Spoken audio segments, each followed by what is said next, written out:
ভগবানের ভক্ত যারা কলুষ মুক্ত তারা ভগবানের সঙ্গে যুক্ত হয়ে এত আনন্দ লাভ করে, এই জাগতিক টুকটাক যে যৌন সুখ থুৎকার করে ফেলে দেয়। কেন?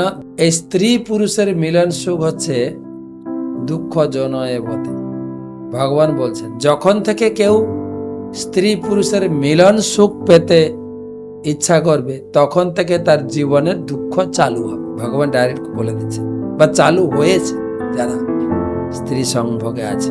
তাই জ্ঞানী ব্যক্তিরা বা বুদ্ধিমান ব্যক্তিরা এই স্ত্রী সঙ্গ সুখকে থুৎকার করে ফেলে দেন।